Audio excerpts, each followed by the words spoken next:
Okay, so today what we're going to do is start working on creating the grid drawing on our black construction paper where we place the 1-inch grid, drawing from our edited resource picture where we place the grid on our plant picture.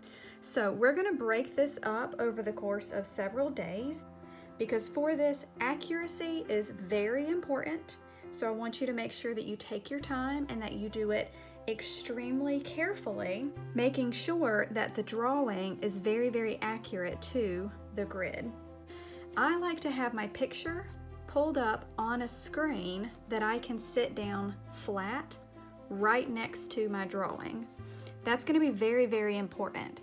It does not work really well to have this pulled up on a computer screen that's tilted up.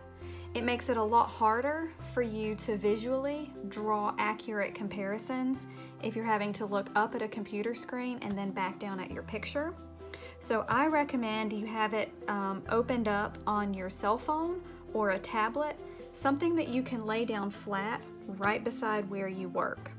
So since I am left-handed, I want to make sure I have my resource picture to the right of my drawing, or if you are right-handed, you want to have your resource picture over here. This way your hand doesn't get in the way of what you're trying to see. Now what I like to do is take this row by row. So we're going to break this drawing up into 3 class periods worth of work. Today you are going to complete 4 rows, and then another day you'll do 4 more, and then the next day you'll do 4 more. Now some days may be more time consuming than others, and it just depends on what all is in your picture and how your leaf structures are laid out. So start at the top and turn your picture to where your paper matches. So I have 9 squares across. I'm working with my picture vertically, and I have 9 squares across. And then I've got 12 down and 12 down. So to start, I'm going to make sure that I count across, and I begin with the first square that has something drawn in it. And I still like to use sticky notes to help me keep track of where I am. And I'm going to continue using all of those techniques that I showed you for the Pooh Bear grid drawing. I'm going to be looking at my half marks and to see where lines go in and out of each square. And then I'll just move along, and from one square to the next, continue making comparisons and mapping things in.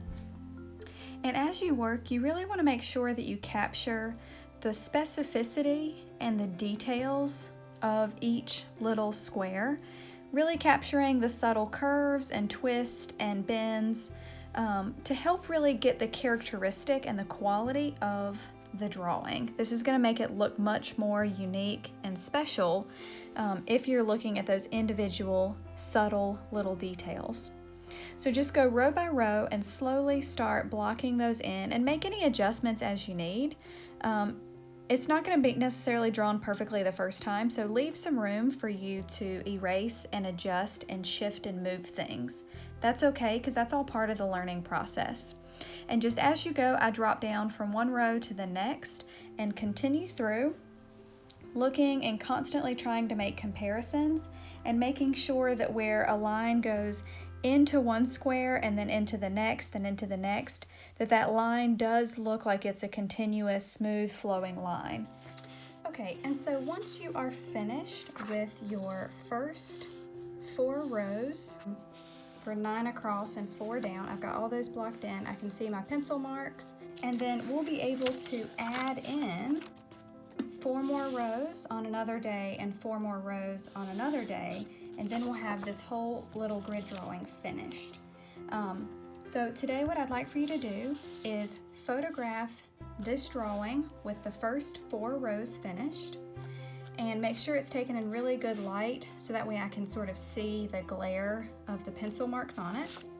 And also upload your gridded picture as well, because I want to be able to check the accuracy of those first 4 rows with the first 4 rows in your photo.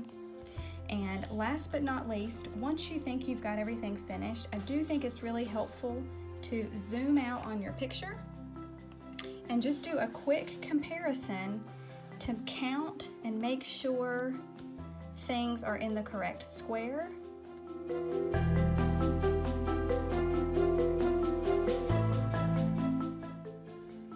they should be. There's nothing more disappointing than realizing that you've shifted a big part of your drawing over a whole row and it doesn't match up the way that it should.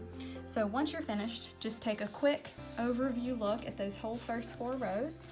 Make sure everything looks good. Then you can turn this in for today.